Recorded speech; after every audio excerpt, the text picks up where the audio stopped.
Hi folks, how you doing? I'm the Reverend Danny Crosby, a Unitarian minister serving congregations in Altrincham and in Urmston in the northwest of England.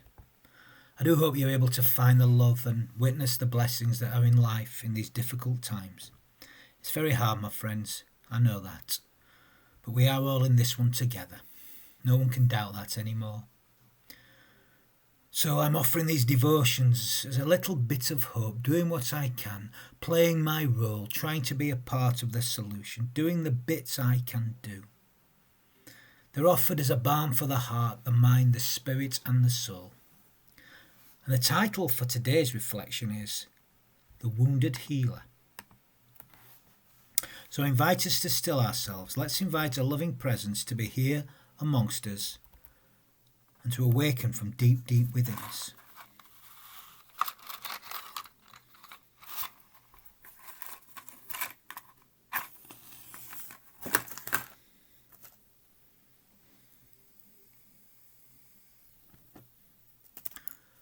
I have lit the flame of freedom in this cup of belonging, acceptance, and love. We join together in our physical separation, but united in our devotion to life and to love. Help us to sing for joy, like the birds each morning sing their faith in being alive and being here. May we know the deep connections that sustain us, the roots that hold us so close, that nurture us beneath the surface of our lives. May we be unafraid to explore the depths of being, the many layers of life. May we remember that we are deeply connected in heart, mind, spirit, and in soul. May we be open to all that this day brings, to all that life offers, and may we offer our all to life. May we become a vessel of love this day and in all the days to come. Amen.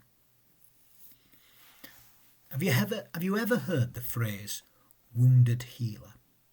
Perhaps it sounds a little bit strange, and maybe it is a little bit strange. There are those who say that you must be healed yourself before you can hope to help others. Otherwise you will pour out your pain onto those you are trying to help. I do understand this perspective, and there is some truth in it.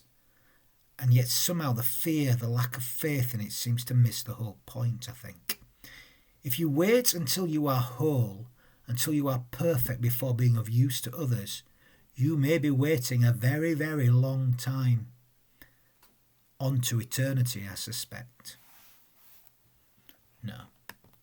Too much to ask. My understanding of myself and my own suffering and my healing and my observations and experience with others has shown me something very different. It's shown me that we are all wounded to some degree. We all have cracks, deep ones sometimes in all of us, within all of us. Nobody is perfect, and who'd want to be? In fact, I've discovered that it is our very wounds and imperfections that put us in a better position to help others come to terms with who they are. Our own woundedness helps to breed empathy and understanding. Who amongst us is not wounded in some way? Who amongst us does not bear the scars of life? And because we are wounded, does this mean we cannot help others? I believe the opposite is true. It's our very wounds and the scars formed from them that makes us better able to help others heal their own wounds. The ancient Greeks understood the power of the wounded healer. They understood it well. Their mythology tells the story of Chiron, a wise and benevolent centaur and a master of healing. During one of his adventures, Heracles, known as Hercules in Roman mythology, visited the cave of Chiron. He had been invited to a party gathering there. Now, as we all know, it's impolite to attend a party without bringing something for other guests, and so Heracles brought along a flask of extremely potent wine. Now the smell of the wine attracted many of the centaurs who began to fight over it. Nothing much has changed over the centuries, it seems. The centaurs might not be around, but we all fight over such intoxicating substances. Now during the melee, Chiron was accidentally wounded on the knee by an arrow shot by Heracles. And it's no ordinary arrow. It was a poison-tipped arrow, and it was no ordinary poison either. It had come from the Hydra, a monster with many heads that was virtually impossible to slay. Now, while Chiron could show Heracles how to heal the wound caused by the arrow's tip, he could not treat the Hydra's poison. As he was immortal, it could not kill him, but neither could he fully recover from the wound. He would have to live on into eternity with his wounded knee. Chiron, the greatest of healers, could show others how they could heal, but he could never fully recover from this wound. His wound would always show, so he walked on into eternity limping. Chiron is the archetype of the wounded healer. He can heal others, but he cannot fully heal himself, and he limps on with his wound. The wounded healer was one of the most important archetypes identified by Carl Jung. He viewed Chiron as the ultimate example of how we can all overcome the pain of our own suffering by becoming compassionate teachers and show others how they can transcend their own pain. You see, the wounded healer is someone who has gone through great suffering and learnt from the experience. Through transcending their own suffering, they are drawn toward the path of service, leading them to help others. This process strips away the selfish, ego-based feeling of being alone and isolated in their own suffering and woundedness. Instead, through seeing the wound through different eyes, they can see this suffering in others, and they can therefore lead others to find ways to overcome their own suffering. Their wounds may never fully heal, as Chiron's never fully healed, but they can help heal the wider ailments of humanity's shared suffering, humanity's shared life.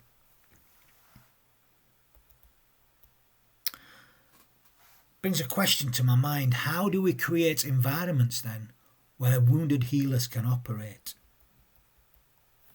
Now, in his book, The Wounded Healer, Henri Nouwen envisioned the creation of religious communities that could become a safe haven where people could be open and honest about their own woundedness, their suffering and loneliness. A safe haven where, through recognizing one's pain, healing and recovery could begin. Nouwen wrote that people today are Semitic nomads who live in a desert with many lonely travellers who are looking for a moment of peace, for fresh drink and for a sign of encouragement so that they can continue their mysterious search for freedom. I can relate to that, you know. One of the reasons I became part of a Unitarian community was for this very reason. Spirituality on an individual level is fine, but it only really comes alive in community as we search for healing and understanding together. Everyone is wounded in one way or another, and everyone is looking for healing and understanding at one level or another, even if they're not entirely sure what from. We're all looking for love, understanding, acceptance and meaning. We are the religious animal. To deny this is to deny an important aspect of our shared humanity.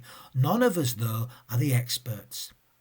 I've not yet found anyone with all the answers, and I, for one, am grateful that the Unitarian tradition recognises this. This is why people need to come together in community to ask questions, to seek answers, to find ways to heal ourselves and one another. By coming together, our shared suffering can breed empathy, and we can live more compassionately. Now, that's not easy right now, to physically come together, to sit side by side, but thankfully, social media and new modern technology can help us to some degree to come together in love, to help bind ourselves together and bind up our wounds together and help us heal one another until we can physically be together again. We need to think of this. We need to do this as much as we can. In our physical isolation, we can still be connected in deep, deep ways. Pema Chodron, the Buddhist, shared some wisdom in The Places That Scare You. She wrote, "Compassion is not a relationship between the healer and the wounded. It's a relationship between equals. Only when we know our own darkness can we be present with the darkness of others. Compassion becomes real when we recognise our shared humanity." So, question I ponder. How do we begin to heal, to live whole lives? Well, first of all, we need to know our own pain, our own darkness, and to not be afraid to show our scars. I always remember that great scene from the film Jaws, when the great white shark hunters are going out to face the man killer, and they begin to drink like the senators did in the Chiron tale. They begin to drink their potent potions, and they sing sea shanties, and of course they show their scars. The scars are marks of experience of having lived the lives of shark hunters. Now, I know it's a bit of a macho setting, but I think there's something in it here for all of us. Our scars, our wounds, are symbols of the lives that we have lived, and we ought not to be afraid to show them. Not in some form of vainglory, but as a symbol of our shared humanity, to show that we have lived and we have healed from our wounds, although not without scars. Our wounds may not bleed, but they still have scars, scar tissue. Now, sadly, there's a growing tendency in our age to cover up our imperfections, our blemishes. Some even go as far as having intricate tattoos on their skin to cover up past physical wounds. But these coverings are only superficial. They do not cover up the lives that we have lived. Neither do they offer much to others, as we remain locked in our own shame about our own only too human imperfections. As beautiful as the tattoos can be, I see a greater beauty in what lies behind the scar. We're all wounded. We all carry the scars of our wounds, no matter how hard we try to cover them up. These wounds aren't always physical either. The scars can be emotional, spiritual, and mental too. Deep, deep scars. Now please don't get me wrong here. I'm not attempting to romanticize suffering here. I know how destructive suffering can be. I've spent enough of my life attempting to flee from suffering. I am aware how destructive it can be to people and to whole societies. I'm not glorifying suffering. It can lead to anger. It can lead to deep-rooted bitterness and suffering. So I'm not putting it up there on a throne. The point I'm trying to make is that our suffering can be transformed. Maybe not transcended, but beautifully transformed. If we allow it to be, our suffering can become a powerful force for the development of compassion and of empathy. We all suffer, and by understanding this, it ought to bring us closer to one another and lead us to a place of deeper understanding and perhaps healing. Healing can come so long as we do not hide from our suffering. The key, I believe, is to uncover the wounds and get down to what is deep within them. By doing so, we may just uncover deeper resources that can bring healing to ourselves and to others. By doing so, we can tap into that greater reality that lies at the core of everything. Experience has revealed to me that there exists an innermost place at the core of each of us. And it's at the core of all life too. All life. By understanding our own woundedness, we can tap into this, and we can then become better able to serve others. This is a place of healing that remains untouched by our physical wounds. It's the holiest of holy shrines, the most sacred of the sacred, and it's in all life, including us. It is this aspect of each of us that's made in the image of the divine, the Atman, the real self, the soul, the divine spark, the Buddha nature, that aspect of God that's in everything and everyone. Jung called this the archetype of the self, and believed that this wonderful healing resource was there deep within, waiting to be mined at any moment. Experience has revealed to me the truth of Jung's discoveries. I believe that it is our task to unearth this true self and to let it out into our lives and to share it with our brothers and sisters in the communities that we inhabit. When we do so, we can begin to transform our woundedness, and we can bring healing beyond our personal pain and suffering. Surely this is the whole point, to bring about connection and not to simply escape all pain and suffering. We all have the potential, the capacity to heal. And it's our woundedness that qualifies us for that task. And in many ways, that's why I became a minister of religion. This is why I became a Unitarian minister, because I believe that this free religious tradition has at its core this belief that community can bring healing and wholeness to all.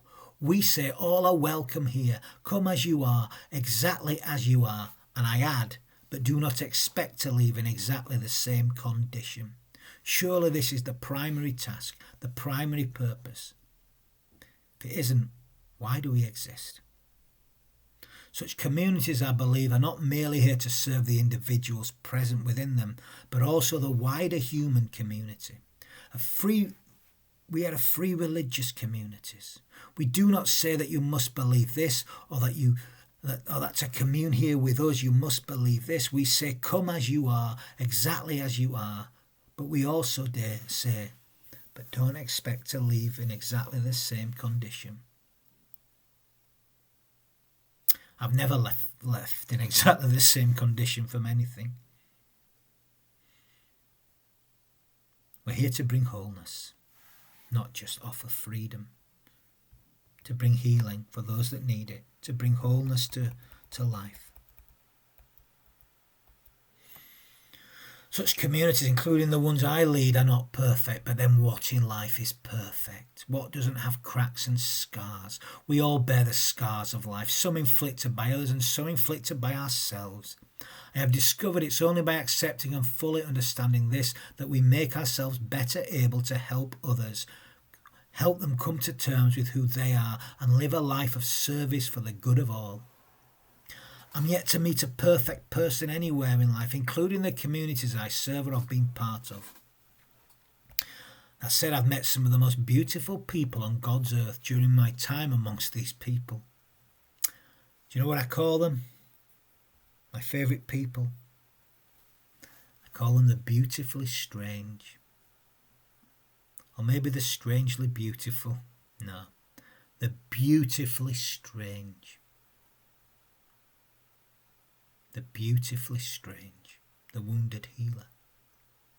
We are all beautiful in our own unique ways, but none of us are perfect.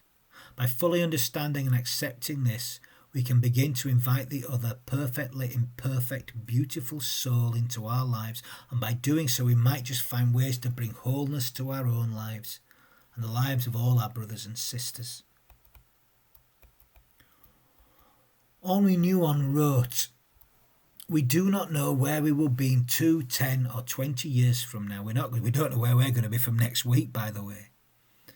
We don't know where we're going to be. But he continued, "What we can know, however, is that human beings suffer, and that a sharing of suffering can make us move forward. By sharing our suffering, we can begin to move forward, and it's this that can begin to bring about the healing and wholeness that we're all searching for, that we're all hoping for. This can grow from within each of us as we commune together, as we work together and do the works of compassion that our wounded world needs. We can begin it today. It begins in our own hearts. We are the wounded healers. The beautifully strange, the beautifully, beautifully, beautifully strange.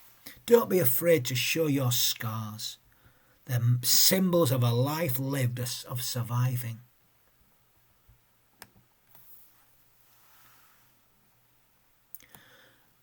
I'm going to end this little piece with the following beautiful words by Pisag Gertler. It's called The Healing Time. Finally, on my way to yes, I bump into all the places where I said no to my life, all the untended wounds, the red and purple scars, those hieroglyphs of pain carved into my skin, my bones, those coded messages that send me down the wrong street again and again. Where I find them, the old wounds, the old misdirections, and I lift them one by one close to my heart, and I say, holy, holy.